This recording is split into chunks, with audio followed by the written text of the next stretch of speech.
Oh man, I was talking to a guy. Has this ever happened to you where I'm like, No. it's towards the end of my set and it's an old guy and an old woman who've been laughing at the most filthy shit I've been saying all night. And I'm talking about coming.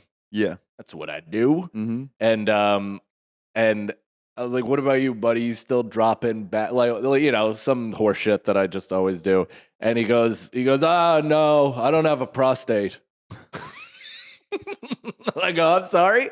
Like evolutionarily or like, what do you mean? And he was like, no, I had prostate cancer during the pandemic. He's like, in March of the pandemic, I had to get my prostate removed. He's like, imagine that. And I was like, we all are, and it's ruining our night. Yeah, that's really dark. Yeah. And I had to really find my way out of that because, I feel like those sometimes are the best. Yeah. I had a woman start crying in the front row of my Creek show back in 2023. It was Rebecca. She No. just knew it was all collapsing.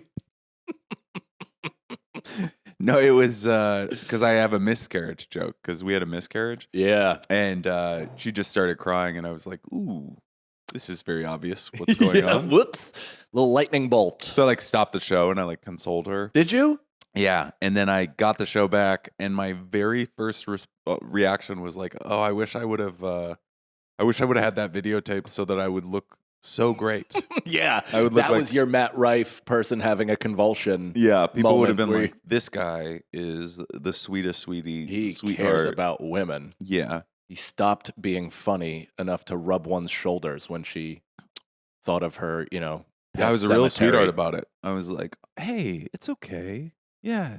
It happened to us too.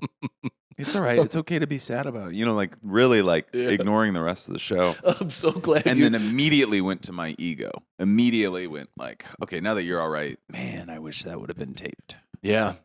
I had the exact opposite reaction, like in the moment where Nicole had a miscarriage and I was trying to talk about it on stage because it was like really fucking me up. Yeah. And it was at one of those like young, hip, independently produced shows in an odd place. Yeah. It wasn't Don't Tell, and it also wasn't Comedy UO. It was something else, but it was one of those where like it was just hot ass 23-year-old everybody's. And so I'm talking about it, and these impossibly attractive women in the front that are, 22 and nothing has ever gone wrong in their life. I go, my wife just had a miscarriage, and they go, ugh. Ooh. And Nicole, get your bleep thingies ready. But I go, you fucking. Yeah. I was like, you're the exact reason why women don't feel comfortable bringing this shit up. Yeah. You are a woman. The chances of this happening to you are far greater than it happening to me. I was like, it could very well be a part of your future. And would you like it if a row of dippy white in the front, dismissed it as a topic because it made them feel uncomfortable? That was 8 seconds into my set. That's great. It was like immediately dropped the C-bomb twice. Did you get it back? No, Yeah, I just slightly. I got it to a passable grade, but it never really, I didn't even want, when you kind of sink a set immediately and you're like, I have the tools to to resuscitate this. Yeah. I know what to do, but I will not. I will not shuck and jive for these people because I'm fucking livid. I did a set in Baltimore this weekend, and it was like right off the top. I was like, oh, this is going to be work. Mm-hmm. And I think I 5 or 10 minutes in, I was like, I'm not doing it for you guys. Yeah. I'm going to tell my jokes, and if you want to get on board.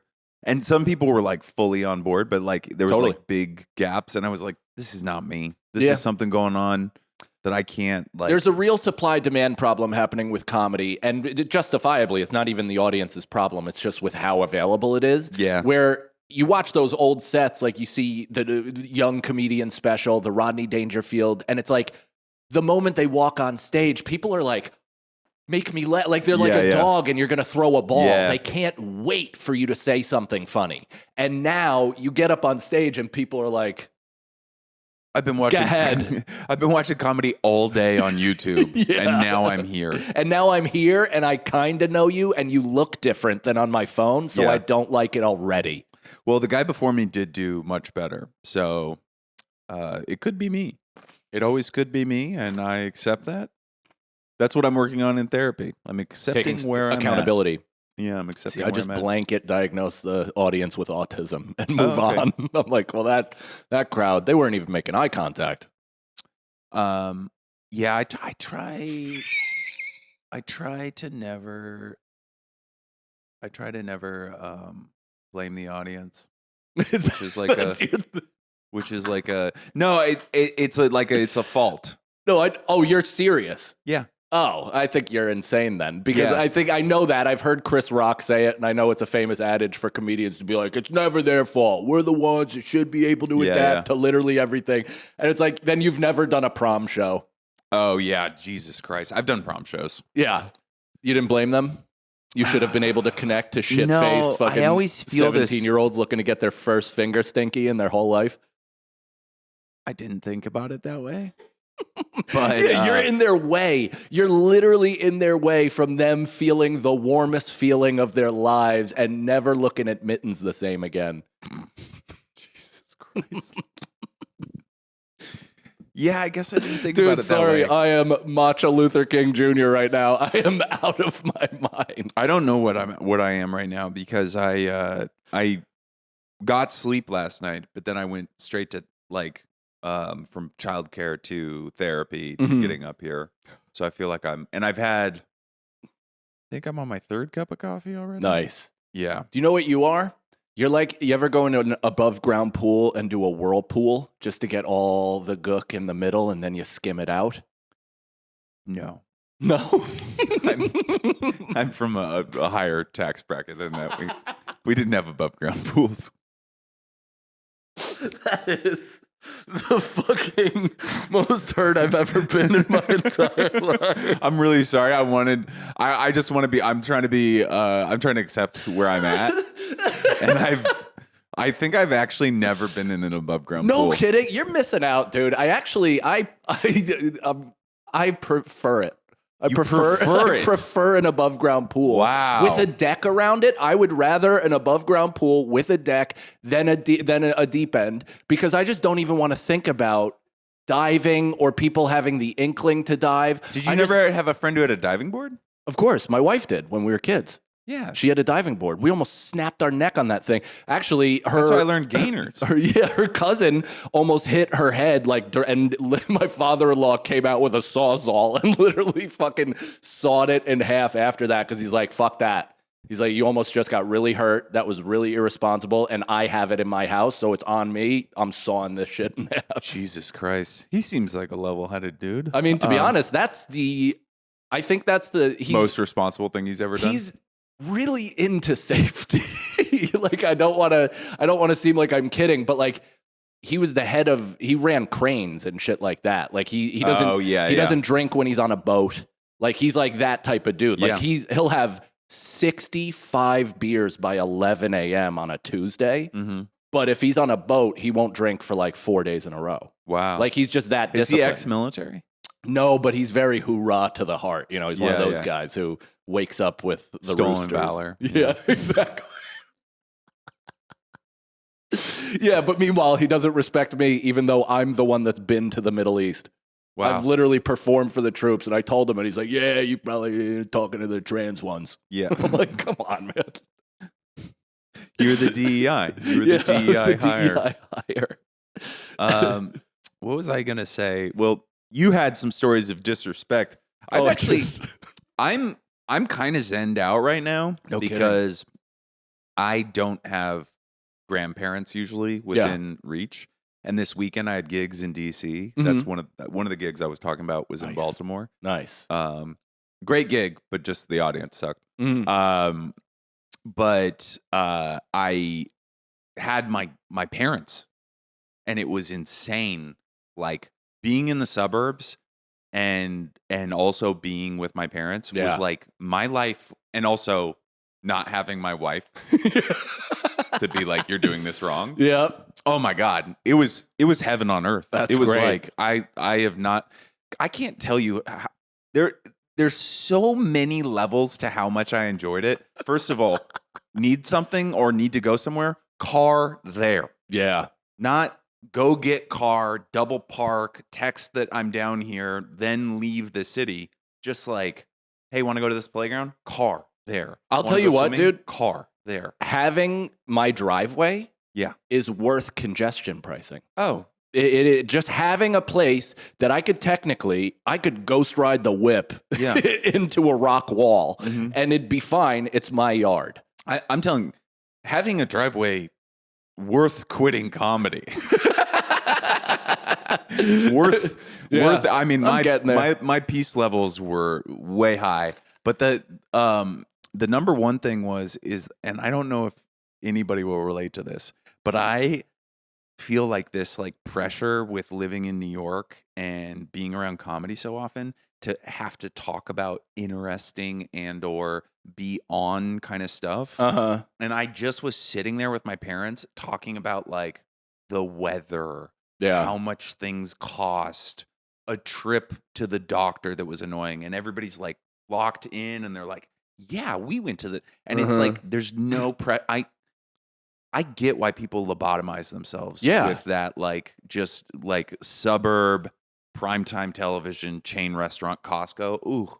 That sounds great. Peace. Every part of that sounds great. Peace. I just being able to like, what was the thing that I was talking about? I was talking about like, I think about like. You hold on. I want to get back to one thing that you said where you were like, you feel pressure to say something interesting or speak on interesting topics. Well, we just are in the city so often. First of all, I live with another comic. I know, but don't you think that like people, non-comics, when they meet you as a comedian, they just want to hear what you have to say about the buzzword shit. Yeah. Like they just, because that's like where all of my social anxiety comes from is people being like, so like Trump. Yeah. Like, what do you think of the immigrants? But they want like I'm just like, God damn, dude, this too? They want can't like fucking a funny escape take it. too. I know, but I'm not making a TikTok. Like, that's I don't. the thing. It's like they all want you to be like people are like, you're not very funny. And you're like, yeah, I'm not at work. Yeah, you're not very accountant-y. Accountant-y. I'm ready to go. I'm ready to hang it up. I'm ready to live in Gaithersburg, Maryland. I'm down. Yeah. Let's open a club.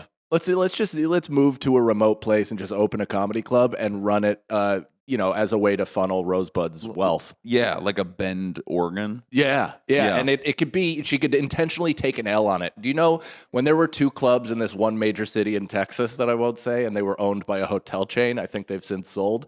But they were, one of the clubs just did not promote. And were they named after an African animal? No, it wasn't. No, okay. No, it was a different one. It was in a mall, and so it should have had foot traffic. But then you walk into the mall, and you're like, "Oh, the apocalypse is upon us." Yeah. Who knew? And so they intentionally did not promote, and wouldn't care if you didn't promote. And honestly, if it was like a Wednesday through Sunday, so you got there on Wednesday and got back on Monday, it was a hardship. And but I think they had it as a tax. Like shelter where they're like, we're intentionally taking an L on this. Yeah, there was a comedy club in Seattle for a while that was like owned by an entertainment group. Mm-hmm. And so it was like these like big kind of like Dave and Buster's for adults that were like basically like casinos that you couldn't gamble at. Yeah. But they had all the amenities. Yeah. And they had a comedy club in one. This is in Bellevue, like on the east side. Mm. And their guarantees, I mean, I never got near this because it was like David Spade, Rob Schneider, like people that headline improv. Yeah. And, their guarantees were like 20, 30K for like a weekend for these people. Uh-huh. And it was like, I looked at the shows. It was like not that big of a showroom and also like not always selling out. And they were just going and going and going. Just paying cash money. Fluffy, yeah, Alonzo Bowden, everybody, just going. And I was like, how does this work? And it was like, oh, they're like selling like 1,000 fucking wings a second right here. They don't give a shit about you. Yeah, you're a wing salesman. They're selling, those beer things that have the beer towers. Yes, they sold those. I used to order those for myself. Just put a little, like you brought your own silicone tube. It came from my helmet that I brought to football games. It's so crazy to think how much beer we used to drink. Like, I mean, you saw my face, dude. I put up a picture of my old ID and my new ID, and that was like, I 10 years ago, I guess, probably 10 years ago when I was 30, still drinking at the height of it. I look like a Pixar teardrop. Yeah, my head is literally like a waterhead. You looked like a cop that did something wrong. Yeah, I definitely took advantage of a nice young lady as I guided her I meant home. more like you shot somebody, but See, I looked at it the other way. I know I know myself. I know myself and the crimes I'd commit. No, I was going off of similar crimes cops in my town have committed. Were you ever close to becoming a cop? No, because my whole family are cops. So I've had a healthy disdain for police officers my entire life, and then it became like completely unpopular in the comedy community because we all do benefits for the PBA to say anything negative about cops, and it blew my fucking mind how many bootlicking losers there are that are just like, a cop can do no wrong. But it's like, listen, if you're a cop, I understand it's a hard job, blah, blah, blah, blah, blah. Yeah. I just think that, recruiting wise, they're going after every fucking needle dick offensive lineman that intentionally has a chip on his shoulder and a C- average so they can indoctrinate him and he can fucking slam his head through somebody's There's so jaw. much going into this right now. Your entire jaw tightened while you said that. Am I going too nuts? Am I matching up? No, I just wish you could have seen how much emotion. Bleep that whole thing. No, don't bleep it. I want to see it. I want it out there. I want it out there that Mike Cannon is a cab. Isn't that weird though that like that? Because I'm not like, I don't have hatred really across the board for many things. And not even, I guess it's unfair to even say cops, but it's fun to generalize. But there was a weird like tipping point where it's like, if you were, and I've been mistreated by cops, I've seen cops mistreat people, but if you speak on that, you're like somehow anti-American. No, I mean, that's very much the mood of today. And I guess that's been it. Like, it's so, the funniest thing to me has always been about the cops thing is that everybody in rural America, like the second you leave a city, everybody is an outlaw, a bandit. I'm out here and I'm on the frontier. Yeah. And then you're like, well, Mr. Outlaw, how do you feel about the cops? And they're like, back the blue 100%. And you're like, you don't seem like much of an outlaw. Well, and also, how many of my friends have been like, oh, if I was black, I would have got arrested. It's like, you make that joke, but then as soon as it happens, you're the first person on Facebook to be like, just comply. You just gotta listen. And it's like, if the joke is true, then so is the reality. It is what it is. Who cares? I'm not up here fucking preaching. I'm just on matcha and feeling a little intense. Did you ever get close to the military? Yeah, because I got talked to by a recruiter for like 90 minutes and I didn't know what was happening. I was just on the phone literally shitting, and I talked to this guy for like 90 minutes about my dreams and hopes, and my mom picked up and was like, who is this? And he's like, oh, hi, ma'am, I'm with the Army. And she's like, Michael, hang up. I got this. Whoa, yeah. Cool mom. Yeah. I got a call every day. Wow. From different recruiters. And then like this one Marine. You would have soared in the military. Yeah. I mean, this autism with some structure. Yeah. Boy. You would have been like a Predator drone fucking pilot. I fantasized for a long time in my 20s and 30s about joining the French Foreign Legion. Do you know about that? No. There's a branch of the French. Or I do know I know French Foreign Legion. I've heard those words together. But I don't know what it is. You can just go. Okay. And you can sign up. As an American? Yeah, as in anybody. You have till 39 to do it. Fuck. And you get French citizenship. And if you have warrants in anywhere, they will not honor them. They will not extradite you. So it's like a mercenary army. Wow. And the only way you can go is you go to the Pyrenees and you go to the base. And has anybody ever committed an atrocity and then immediately went over there? Like, just I don't think join so. Up? And I think if you're like wanted for war crimes, they probably won't do it. Sure, but a local American crime? Yeah, like I think if you had like tax fraud or you'd robbed a bank, they would be like, yeah, I don't know, we haven't seen him. That's great. And then they like fly you to like Guyana and you fight poachers. Or Guyana?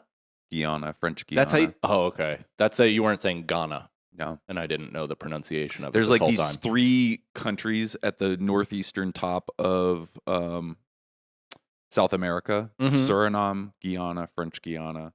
Suriname is Dutch. They might say Guyana. I don't know. Guyana is British and French Guyana is French. And they're like lawless. They're the end of the earth.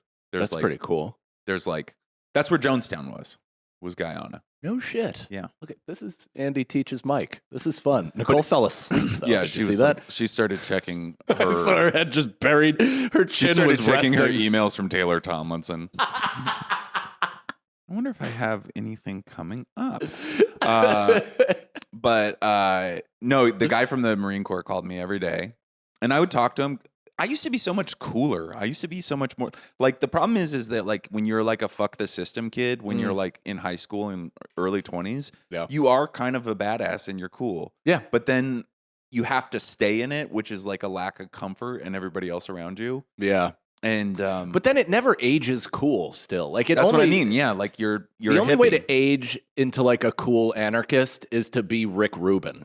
Yeah, you know, exactly. Who's kind of like more holistic than anarchist. You have to be wealthy. Yeah, you have to be wealthy. You have to be wealthy, and or you have to like live as a monk. Yes, and like feign connectivity to everything. Yeah, yeah, and you can't be aggressive. You can't be like Mark Maron. You can't be like this fucking man. That never. It never ages well at all. Like it was so funny. I think that that roast joke that Shane told about Ari just always like reverberates in my head. Which one? Ari's 50 and an edgy comedian, which is super cool. Yeah, it was just like such a funny, easy, and like right when he said it, I was like, oh yeah. I was like, I got to figure out where this is going. So much of that roast was so good. The part where Tony drives a Corvette that says "I roast."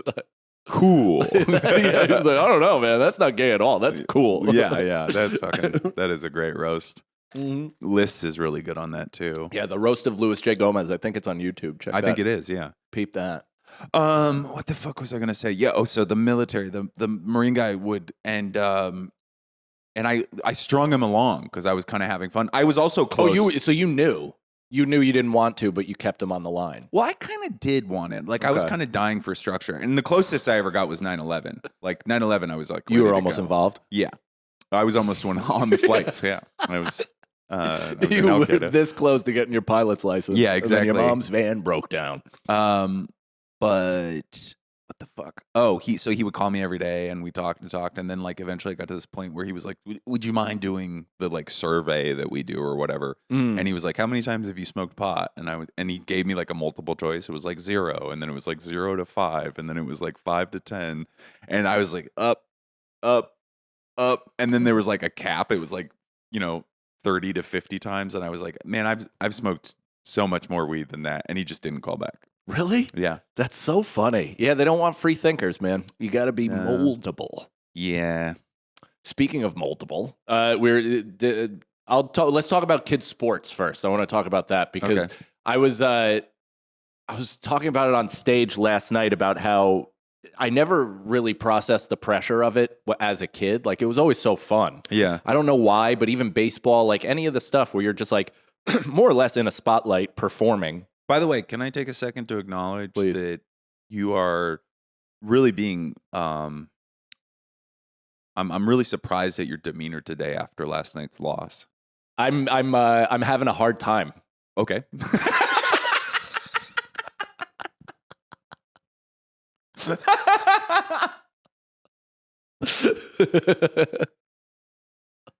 I'm hurting inside, and I'm sad, and I'm angry, and I'm burying all of it. But it is. It's like I'm forcing. I'm trying to exude positivity and enthusiasm in lieu of heartbreak. Because this is post Game 1 of the Eastern Conference Finals, which I'm very excited that the Knicks are in the Eastern Conference Finals. I think we should win this series. And last night's loss was just like, just a catastrophic meltdown, especially and the choking of it, like. Weirdly brought this entire... Did it bring you back to the 90s? It brought me back to the 90s in a lot of different ways, and it made me feel really helpless like a kid. Yeah. So it made me like... It was sports fury meets child fury meets like all this other shit. And my son has been rooting for the Celtics like during that series. Yeah, and then he changed. Which, by the way, this is me. Like, you reap what you sow, right? You create yourself, or at least like certain elements of yourself that are then like shown back to you, and you're like, wow, I didn't realize who I was. But also, I had memories, like, because my friends are Yankees fans, and for like a 3 to 5 year stint, for no reason, I became a Boston Red Sox fan. Cool. Like, I literally bought the hat. I said "fuck you" to my friends, and like rooted for the Red Sox for no reason other than to upset them. Dick. Yeah, it was like that was like my. I'm pushing back against this. Yeah. So. I've born and bred for this shit. I rooted against the Jets. My dad. I mean, I was a Giants guy because my grandfather was a Giants guy, but my father is a Jets guy, and I would root for any team that played them and say the Jets suck and get like. And my dad would get really upset and not know how to handle it. And now my son is like the Celtics. He's like, yes, every time they score, like just in my face the whole time. We win that series. I rub it in his face big time. And I'm like, hey, we're playing the Pacers. And once Tatum was out, because that's his favorite player, I was like, come on over to the Knicks. Water's still warm. Come on over. And he's like, no. Above ground He goes, pool. I love Derek White. I love Jaylen Brown. I like Kristaps Porzingis. And I was like, you're naming a bunch of players. You got it. I literally, in that moment, I was like, oh, root for who you want, dude. You're an educated fan at this point. Yeah. Like, I actually am impressed that you're locked in that much. But then, he's rooting for the Pacers. And he likes Tyrese Halliburton. And this morning... You might want to start therapy or something. Dude, I'm getting close. I actually had a therapeutic moment with him this morning. So the only reason why, and this is going to age the episode a little bit, but it's necessary for this story, is that this morning he woke up, couldn't watch the game. It went too late. So he asked me what happened. And I told him, and he instantly like lit up and went to cheer in my face. And I go, no. I was like, dude, I hereby declare you're not allowed to root for the Pacers. Yeah. He's like, no. I was like, no, I'm dead serious. I was like, this is like from this moment on, this is a Knicks house. So I was like, I never thought I would do this. I never thought I would. But guess what? I'm giving you a hard conversation right now because because he's being a dick about it. Totally. Yeah. And I was like, I'm emotionally invested in this, and this is why. I told him Reggie Miller, 9 points in 8 seconds, or whatever. All those, the choke, like all these heartbreaking moments. The fact that I just remembered that when I was younger and Reggie Miller was like hitting all those shots, I was on my stomach on the ground watching the game, and my mom sitting behind me on the couch was kicking me in excitement, saying, "Go Pacers." Like rooting for Reggie Miller in my face. Because she hated your dad so much? No, she just hated me. Everybody hates everybody in my family, and that's what it is. We're all just daggers out, Spider-Man meme, ready to shoot at each other at a moment's notice. I envy this a little bit, because my mom would be like, well, this is disappointing. She'd just be saying that quietly. Yeah. Well, so I gave him such a compelling speech that he's agreed to silently root for the Pacers. And then he wore a Knicks t-shirt and a Knicks hoodie to school today. Wow. So you scared him. I did. Yeah. And I will again. See, it's I don't have any of that. Like I have these like intellectual moments, not like verbal, just like, oh, she's understanding me with Minnow. Yeah. My big win this weekend was I took her swimming, and she's been like afraid. She was fine with the water for the first round of swim lessons, and then we took like a 6-month break because it was winter. Yeah. And then she's been terrified. Like, no kidding. Grabbing my neck, like holding on for dear life, bawling. And I got her from the point of like that in the water to the point where she was jumping into the pool. That's awesome. And to me, that was like so big, and it was so rewarding. My dad was like tearing up. And that was in DC? Yeah, that was this weekend. Oh, no shit. Oh, yeah. Okay. Yeah. It was over the course of like an hour. This is a huge recent breakthrough. Yeah, it was really, really great. And I don't get to like verbalize it. I don't get to go like, were you scared? And now you're not scared and stuff. Now she's not scared at all. Now she walks into the water like she's literally going like, and then like slowly the water. And I'm like, you see how the water's above your face? You can't breathe this stuff. And she's like, just taking it into her lungs. I'm like, like doing that. Terrifying. See, I don't know if it's the right thing to do, but I have been saying that to Crew since he was like young, like that. Like, were you scared? Did you feel like, even if he doesn't respond, I'm just kind of, I don't know what my theory is fully, but I feel like if I talk to him with emotional transparency his whole life, then it'll just kind of become normal. Yeah. And he'll feel open to it. Cause like I said, like he's like, he calls crying C-wording. which is what I call his mother. Yeah. But it's just like he's Irish to his core, so he doesn't want to like he's like uncomfortable by it and gets weird. But every time I'm like, it's okay, man. It's cool to cry. It's cool to be emotional. It's cool to have these feelings and blah blah blah. And I'm just hoping that eventually down the line, like you never see how this pays off until they're fucking 20, 30, 40, like whatever. You know, my trauma is just rising up now. Yeah. Well, I think you're doing the right thing. This chair is squeaking, it does take right? me. Yeah, it is a squeaky chair. Somebody said that chair looks uncomfortable in the comments, and I honestly haven't sat right since. We I do need to was get a fine. new chair. Yeah. All right. So this all goes back. By the way, I think you're doing the Lord's work, and I think that's something that I like. That's one thing where Rosebud's like way more on it than I am. Where she like started doing the like, what's our feeling right now and stuff like that.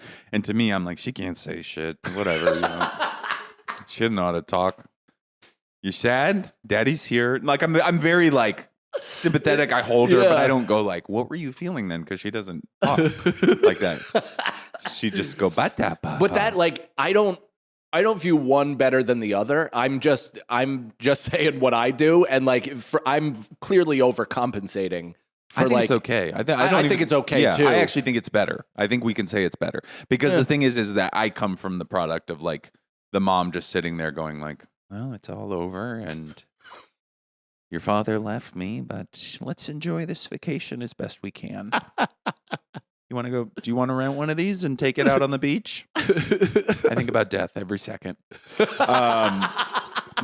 You know, that's my mom. I think about death every second.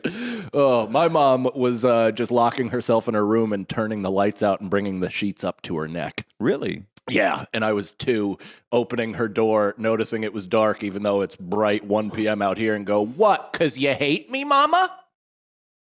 Are you in here 'cause you hate me, mama? You're going to ruin it. You're going to ruin all my napping. You're going to make me feel guilty about napping. I meditate every day at like 4. Yeah. And I like shut the door and I meditate, and it usually turns into a nap. And then sometimes the baby will come in and the nanny will be like, no, no, no. You know, like, and I feel guilty about it. Yeah. Oh, yeah. It's like, Dad's trying to do this thing to make him a better trying dad. to recharge before he kills himself. Yeah, Dad's thinking about lots of stuff. It's not good. Anyways, Crew, he asked me the other day because I was working out, and I want him to see me working out. I never saw my parents. I saw my mom exercise. She did like step aerobics, and I used to my go. mom too. Dude, I had like the most confusing 5-year-old bones behind like just a bunch of women in those 80s leotards with the thong and the leggings. I 100% was there. God damn, was I that didn't an know what era. I was feeling. No, I mean, here's the thing. Did that come back? Is that one of the things that's back?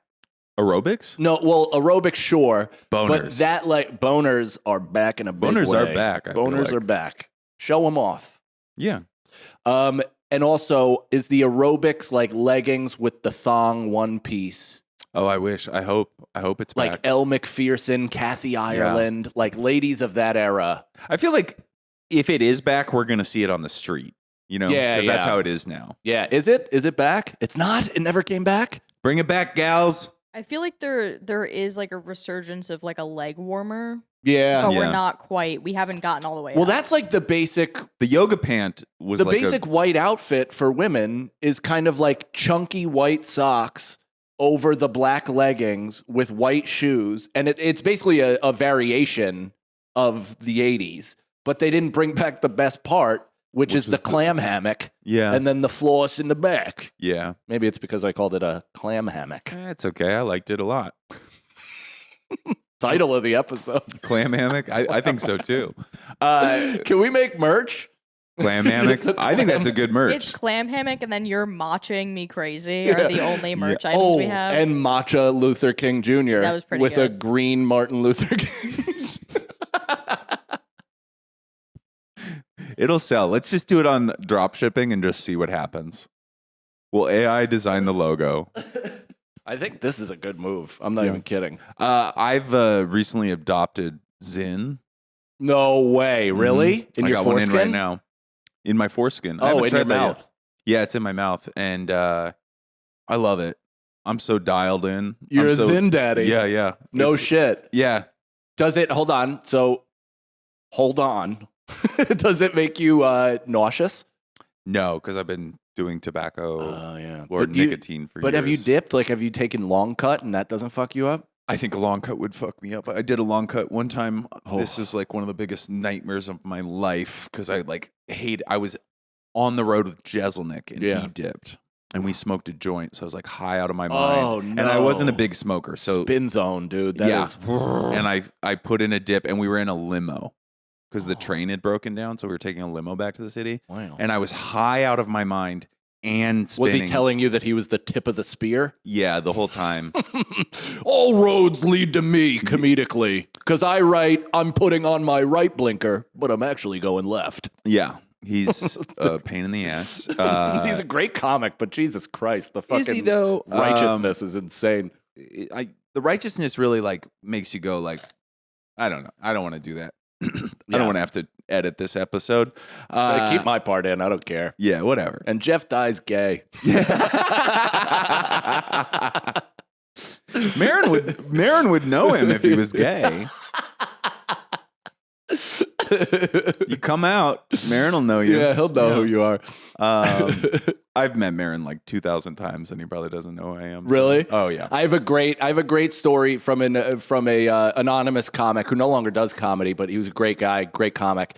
He was at the Comedy Store and he met Marin, and he just told him he was sober also, and they had like this crazy night of just like hanging out, talking to each other deeply. Like I guess it went to like Cantor's, like the whole thing. Oh, wow. Till like 5 a.m. We're talking and just like 8 hours of hanging out. He said like a day or two later, he was at the Comedy Store and Mark walked up and he's like, "What's up, Mark? How you doing?" He's like, he had no idea who he was. Just absolutely no recollection of the special night they spent together. Well, every time I see Marin, he reacts like his tooth hurts. Mm-hmm. You know, like I walk in the room and he goes, you know, like audibly, like a great kind of thing. Loves my wife, loves my wife. But then I walk in the room and he's like, and I do want to keep this in because fuck that guy. But the worst one was I opened for him like for an entire weekend in Seattle. This is like back in 2007. This is Marin. Yeah. And I'm his feature for the entire weekend. And then 3 days later, I am in Edinburgh, Scotland, and I see him. Mm-hmm.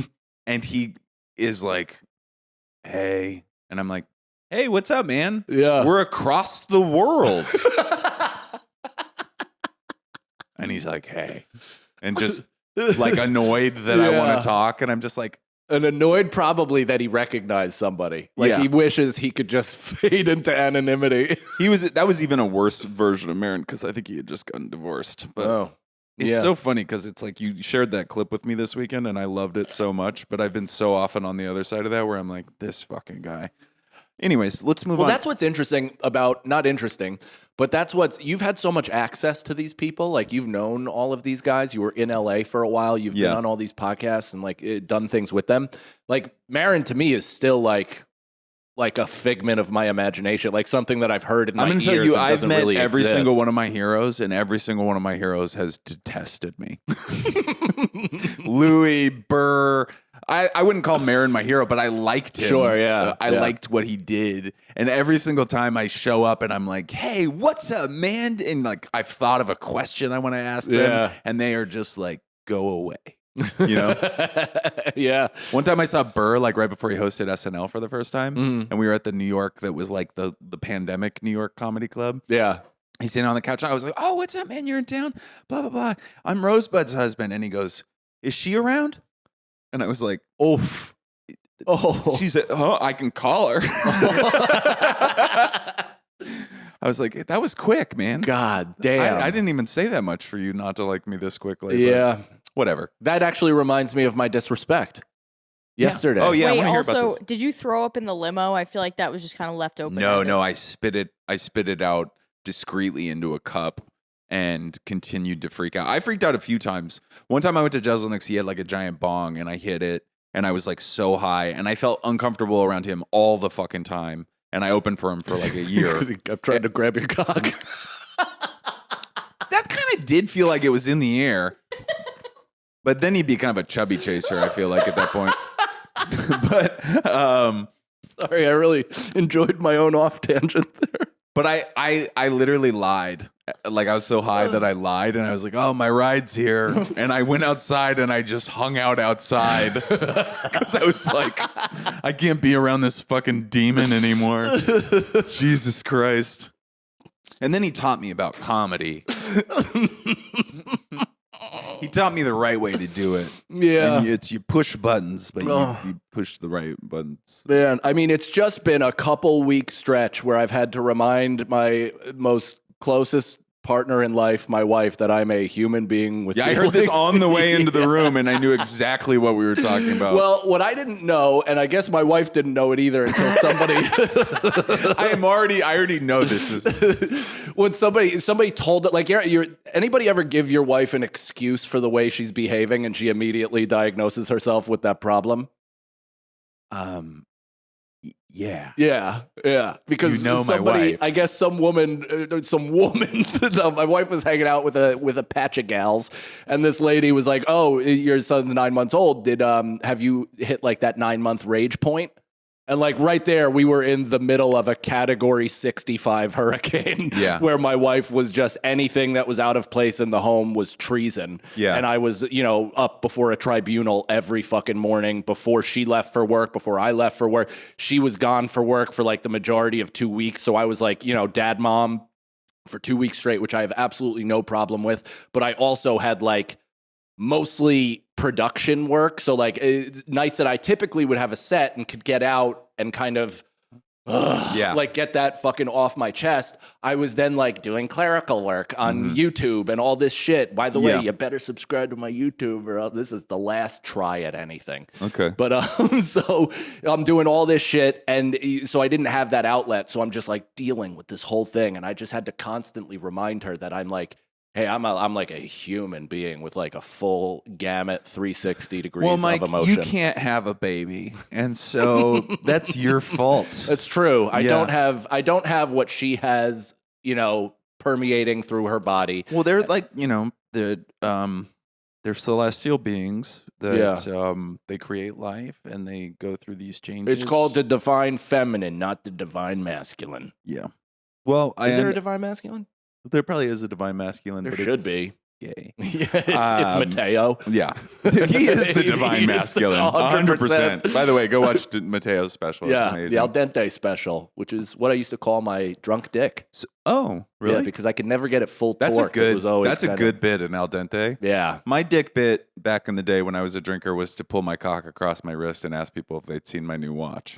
I used to do gum. Do I have gum on my pants? That's a good one. That's to strangers in Dunkin' Donuts. Really? Yeah, I mean, you were a problem. Thank God. Yeah. Thank God there's no proof of that besides what I just said. So wait.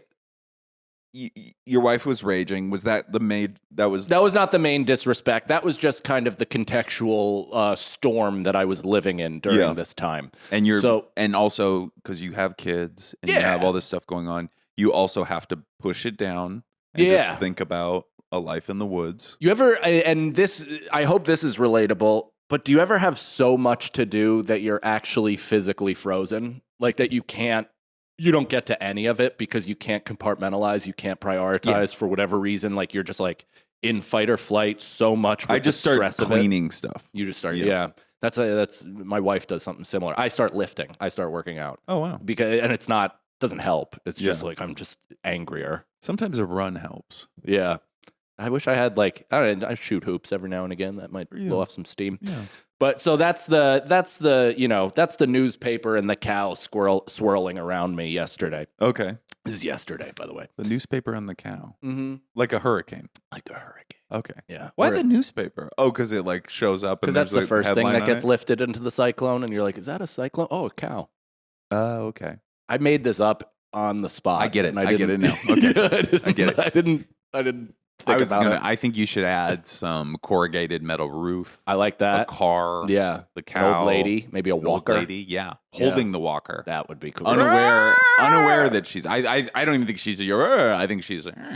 Dude, if you could Like there's things where you ever like look at a boat or something and you're like, I wish there was an AI version of reality where I could just get this out of my system. Where like I was sailing once for the Rogue Island Comedy Festival with Doug Key, chartered a boat. It was awesome. Oh, nice. Yeah. But like I kept seeing these other boats, and the first thing I could think of was getting a bazooka or a rocket launcher and just going, boom, and it just like the boat. Yeah. But I wanted it not to I didn't want to destroy somebody's property, but I wish there was a way I could scratch that itch. I think they're called rage rooms. Yeah, but I wish in that moment, like I wish I could slide down some fucking Facebook, augmented reality, whatever, and then actually have something physical in my hand, feel the thing, watch the explosion, feel the heat, and then take it off, and the boat's fine. And didn't Bargatze say there's that thing where you can shoot a bazooka at a cow in Cambodia? Oh, yeah. That's even better. I don't co-sign it because I feel for the cow, but maybe the cow's terminally ill. You know? That's true. Maybe that's its final wish. Yeah. You never know. I do think it would, like, if you had a terminal illness, it would be kind of fun to be like, hey, can you shoot me with a bazooka or some other kind of like that would be insane. Very fun. You know, we blow up my car. Yeah. Is there a way you could sign away like murder charges? Where you're like, hey, just hire a hitman to kill you. Yeah, but if you want it to be fun for your friends, like you just paste yourself up on a target 400 yards away and then have them lay on their belly with a 50 cal. They think that would be fun. Or my friends would haunt them for the rest of their lives. But isn't that part of it? Is leaving them with a lasting memory? I guess. Yeah. I just want to leave an impact while I'm here. Yeah. I just want to do some change in the world. Be the change. By letting my friends assassinate me. I mean, that's what the end of Tinker, Tailor, Soldier, Spy ends. What'd you just say? The movie Tinker, Tailor, Soldier, Spy. That's not a real movie. It's amazing. It's one of my Tinker, Tailor, Soldier, Spy. It's my favorite movie. Is it a children's movie? Nope. About fucking. It's a John le Carre the Elves spy adaptation. Toy Warehouse. You got to watch it. Tinker, Tailor, Soldier, Spy. It's amazing. Who's in it? Gary Oldham. Mark Oldham. Strong. That's not how you say that. How do you? It's Oldman. Oldman? Is it Oldman? There's an M in there, right? Gary Oldman. Benedict Cumberbatch. Mark Strong. There's way more. Colin Firth. Tom Hardy. Tom Hardy. Yeah, it's an amazing. All right. Once you got to TH, I was fucking locked and loaded. Anything TH does. I'm fucking You been watching Mobland? No, I know I gotta. It's so good. That's what I'm into. I also really want to see that Bronson movie where he just like took 700 stacks of D-ball and didn't worry about like definition whatsoever. He's the size of a fucking fridge. Yeah, it's kind of a bizarre one too because it's like an art house film. Yeah, and it's based on a fucking actual maniac. Yeah, who he talked to. In the same vein, who's Eric Bana does. There's a Australian movie called Chopper that's also based off of an insane. Oh, that's cool. Criminal named Chopper. Mark Chopper Reed. Chopper Reed. I think it's Reed. Anyways. Oh, so into the disrespect. So I got that swirling. Disrespect at home. Love you, babe. Know you're listening. So we go to Marshall's to get. We had to get like a mattress top. We had to get like just random item, or we went to Home Goods, Marshall's, like just kind of a run to get a bunch of shit for the house. Yeah. And to get Crew's friend a birthday gift. We just happen to have like an hour or two free during the day. It's great.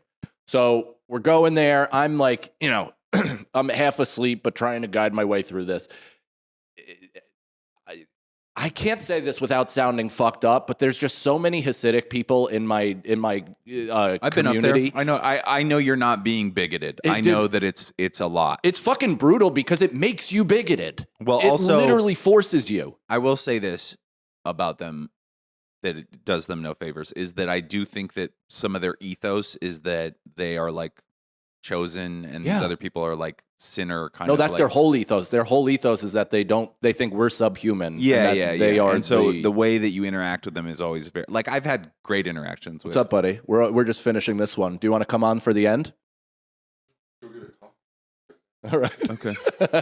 You sure? You don't want to just dip into some anti-Semitism? Yeah. You walk down the hallway like this fucking audience? Yeah. No, it's just my cackle. Sorry. All right.